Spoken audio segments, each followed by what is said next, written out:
मेरी ये कहानी कराची में वाक़ एक पुराने कब्रिस्तान से ताल्लुक़ रखती है, जो बड़ी शख्सियात के यहाँ दफन होने की वजह से बहुत मशहूर है। ये इन दिनों की बात है जब इस कब्रिस्तान में जमील नामी एक गोरकन था। किसी मरने वाले के लिए प्लॉट देना और फिर उसके दफनाने के तमाम अखराजात का तखमीना बताने के मुतालिक काम इसके ज़िम्मे था। इस काम के लिए उसे अच्छा खासा मुआवजा मिलता था। ये कुछ माह पहले की बात है जब मेरी मुलाकात इससे हुई थी। वो वहाँ का सबसे पुराना गोरकन था। एक दिन मैंने इससे यूं ही पूछा कि जमील, क्या कभी इतने लंबे अरसे में कब्रिस्तान में तुमने कोई अजीब या पुरस्कार वाक़या देखा, या तुमने दिन या रात के वक्त कोई ऐसी बात महसूस की जिससे तुम डर गए हो? तब उसने मुझे एक अजीब और पुरस्कार वाक़ये के मुतालिक बताया, जिसे सुनकर मेरे रोंगटे खड़े हो गए। उसने बताया कि जब मैं 2009 में कराची आया था तो एक दिन दोपहर के वक्त एक फैमिली, जो मुझे मियाँ बीवी ही लग रहे थे, मेरे पास आई और उन्होंने कहा कि उनकी बेटी फौत हो गई है, जिसे वो लोग एक बोसीदा से ताबूत में लाए थे। लिबास से वो लोग खुशहाल लग रहे थे, लेकिन ताबूत की हालत बता रही थी कि उसे उन्होंने नया खरीदने के बजाय कहीं से पुराना ही हासिल किया था। ऐसा उन्होंने क्यों किया था, ये मैं सिर्फ सोच ही सका।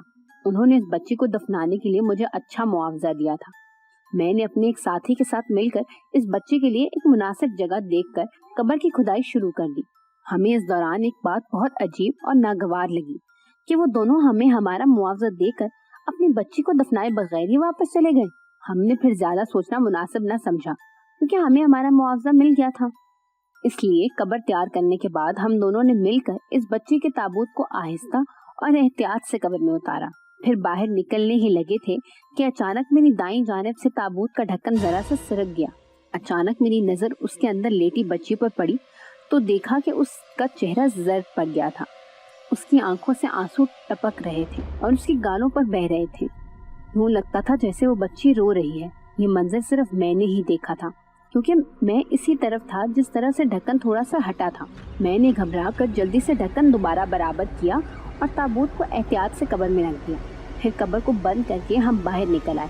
इसका जिक्र मैंने अपने दोस्तों से नहीं किया कि कहीं वो डर ही ना जाएं। ये रात के तकरीबन 10 बजे का वाकया होगा, जब मैं अपने घर से निकलकर रोजाना के मामूल के मुताबिक कब्रिस्तान का चक्कर लगाने के लिए निकला था। मेरा घर कब्रिस्तान के बाहर वाले गेट की दाईं जानिब में एक छोटे क्वार्टर पर मुश्तमिल था। मैंने शादी नहीं की थी, इसलिए मैं अपने क्वार्टर में अकेला ही रहता था। मेरा दूसरा साथी शहर में रहता था, लेकिन वो काम के लिए यहाँ आता जाता था।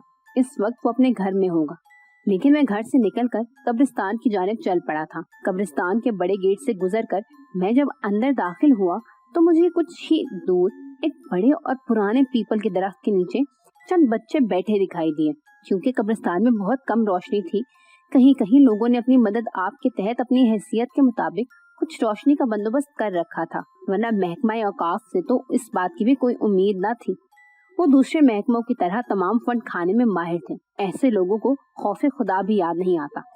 खैर, मुझे थोड़ा शक हुआ कि कहीं ये भूत प्रीत या किसी चुड़ैल या जिन के बच्चे तो नहीं हैं। ये सोचकर मैं डर गया और जल्दी से एक घनी झाड़ी की ओट पर छुपकर उनकी तरफ देखने लगा।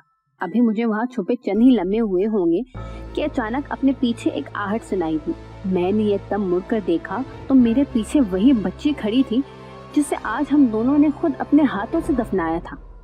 इस बच्ची का तमाम लिबास ताज़ा खून से तर था। इसकी आंखों से टिप टिप आंसू टपक रहे थे और उनका रंग भी सुर्ख था। इसके दोनों गाल फटे हुए थे और वो यूं सर झुकाए खड़ी थी जैसे मुझसे कोई फरियाद कर रही हो। उसे देखते ही मैं घबरा कर उठा और वहाँ से भागा, और भागते हुए अचानक मुझे एक ठोकर लगी और दूसरे ही लम्हे मैं एक कब्र पर जा गिरा। मैं एकदम खड़ा हुआ और मेरी नजर जब इस कब्र पर लगे कुत्ते पर पड़ी तो मुझे बहुत हैरानी हुई, क्योंकि ये इसी बच्ची की कब्र थी। मेरी अकल जवाब दे गई।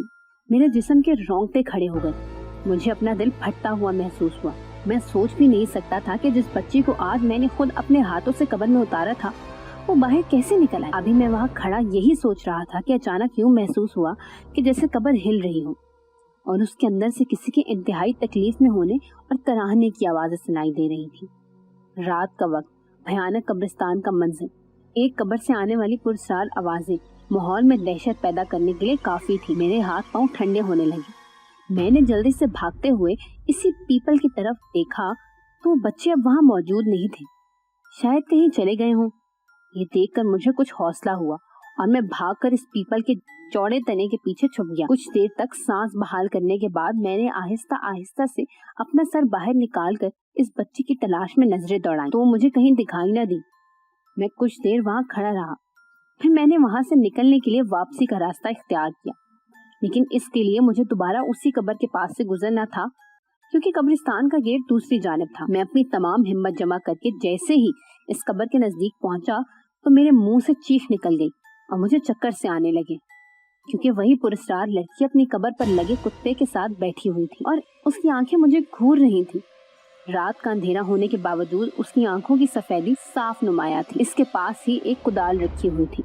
वो बच्ची मुझे देखते ही अपने हाथों से इस कुदाल की जानिब इशारा कर रही थी। यूं लग रहा था जैसे वो मुझे इस कुदाल से अपनी कब्र खोदने के लिए कह रही हो। मैं शशोपन में खड़ा हूँ, अब मुझे समझ नहीं आ रही कि मैं क्या करूँ। मैंने उसकी तरफ देख रहा था। अचानक धमाके से कब्र फटी, उसमें से आग की लपेटें निकलने लगी। वो मंजर देखकर मेरी रही सही हिम्मत भी जवाब दे गई और मैंने वहां से भागने के लिए जैसे ही इरादा किया तो मुझे यूं लगा कि जैसे किसी ने मेरे पाँवों में लोहे की बेड़ियां डाल दी हैं। फिर एकदम किसी ने मेरा हाथ पकड़कर खींचा। मैंने इस तरफ देखा तो वही भयानक लड़की मेरा हाथ थामे मेरे नजदीक खड़ी थी और उसके दूसरे हाथ में वही कदाल मौजूद थी। फिर न जाने मुझे क्या सूझा कि मैंने उसके हाथ से कदाल ले ली। जैसे ही कदाल मेरे हाथ में आई तो फौरन कब्र से निकलने वाली आग यूं बुझ गई जैसे किसी ने उस पर मट्टी डाल दी हो। मैंने एकदम इस बच्ची की जानिब देखा तो वो भी इसी आग की तरफ देख रही थी। मैंने कुछ सोचते हुए जल्दी से कब्र को कदाल की मदद से इस जानिब से खोदना शुरू कर दिया जिस तरफ से आग की वजह से कब्र बच गई थी। फिर जैसे ही मेरी कदाल ताबूत से टकराई तो वो काफी जल चुका था। मैंने एहतियात से एक जानिब से उसका ढक्कन उठाकर देखना चाहा तो वो लम्हा मेरी जिंदगी का एक भयानक लम्हा था।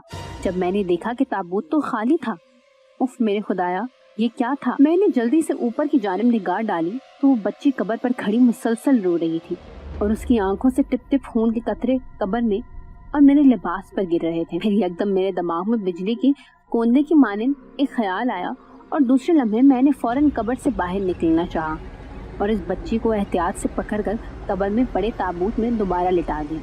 वो बच्ची खामोशी से मुझे ये सब करते देख रही थी। बच्ची को ताबूत में लिटाते वक्त उसके चेहरे पर छा जाने वाला सुकून मुझे आज भी याद है। उसके आंसू भी थम गए थे। ताबूत का ढक्कन अच्छी तरह बंद करके दोबारा कब्र से निकला और कब्र पर अच्छी तरह मट्टी डालकर उस पर खड़े होकर कुछ कुरानी दुआएं जो मेरी माँ ने बहुत अच्छी तरह मुझे सिखाई थी वो पढ़ पढ़कर इस कब्र पर फूंकी और बच्ची के इसाले सवाब के लिए बहुत सी दुआएं मांगकर मैं वापस घर आ गया। मेरे जहन में यही बात गूंज रही थी कि उसे कब्रिस्तान लाने वाले दफनाने से पहले ही भाग गए थे और इस पर दुआएं वगैरह भी नहीं पड़ी थी। शायद इसीलिए उसकी बेचैन रूह भटकती फिर रही थी और तकलीफ में थी। जब मैंने उसे बाकायदा दोबारा दफना करके दुआएं पढ़ी तो उसे सुकून आ गया। फिर मैंने दिल में ये अहद कर लिया कि जब भी कोई मुर्दा दफनाऊंगा तो जरूर इसकी कब्र पर खड़े होकर उसकी बख्शिश के लिए दुआएं मांगूंगा। आज भी जब अपनी जिंदगी पर ये वाकया याद करता हूँ तो खौफ से मेरे रोंगटे खड़े हो जाते हैं।